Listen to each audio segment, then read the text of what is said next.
Artificial Intelligence AI in Education Sector Anoba Mayonama Piduna Mahiroi Shingde Yamna Hena Kanaba Pibagi Lambi Ama Lakli. Hiramasigi Matang the CAU gi Public Relation and Media Management Senba Award in Scientific Journalism Program gi Manung Channa Akanaba Pauda Mama.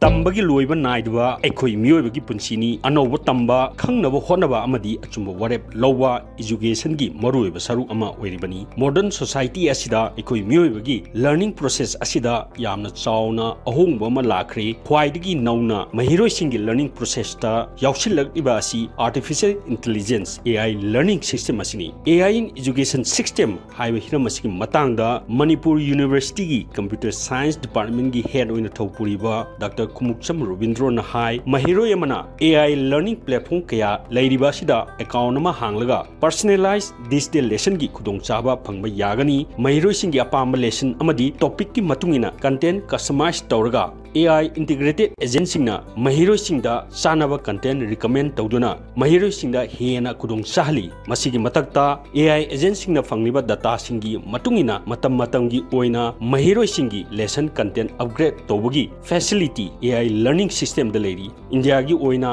Khan Academy course irasi maming leiba AI learning platform ni haina Dr. Robindro na thamlagi personalized education system jena khoi da kano kan khoi da content se khoi da recommend tor ko ne for example khoi na AI gi personalized education platform da khoi na khoi je account creator um tunda khoi se medical student wara gana medical ke related hoba ko content se khoi da recommend tor ko ne or for example se engineering gi khoi gi student wara gana engineering related hoba khoi education kano sing da content sing da khoi da ke doctor recommend tor ko ne so main to na khoi physics ki maram da na mathematics ki maram da hairi ba tongan ba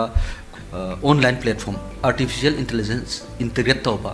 personalized platform like khoi Khan Academy ga le khoi India da ko khoi course ira ga le ba mo khoi sina consumer sing sida hairi ba content sing se khoi once account creator da khoi gi ma requirement tu na khoi content se khoi recommend tor ko ne ba AI na education sector da changlakpa sina kari khudong chadaba ohelakpa yai haibagi matang da Dr. Robindro na hai pot khudima ki apha phata lebagum AI in education system gisu positive amadi negative aspect legani aspect asida ikoina part ani thona yengba yai AI agent developer singna karamba wakhulonda AI agent sing adu semlibano fana natraga phatna semlibra haibagi wafam lai ani suba parta consumer oiriba mahiroi singna AI gi product sing positive side ta sizinaribra natraga negative side ta sizinnagadoribra haiba wafam amma lai matang asida consumer oigadoriba mahiroi singna yamna hena section ba amadi changi haina Dr. Robindro thamlagi phanyam phau poto khoina sumna sinadragadi adugi do negative impact to the society like ado phanyam phau poto khoina sum sinadragadi adugi positive perspective like doine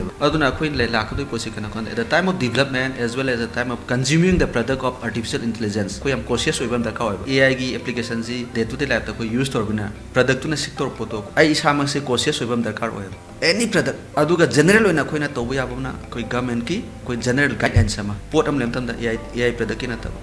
magi perspective positive sides as well as negative sides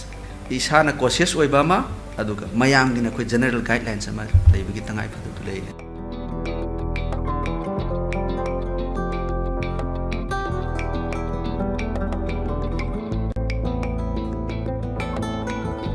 AI na education sector sida sanglaktuna mahiroi singda effective efficient amadi personalized learning gi oiba khudong chaba ma piduna mahiroi singda mahim masing tammada mateng pangduna education gi future sembada mateng panggadori adubu consumer oigadoriba mahiroi singna AI gi application season aba matamda section ba amadi state asigi oiba akhanaba general policy ma sembagi mathau tari Camera person Pivogo Loina Pagum Jariba, Tarambam Impact News, Imphal.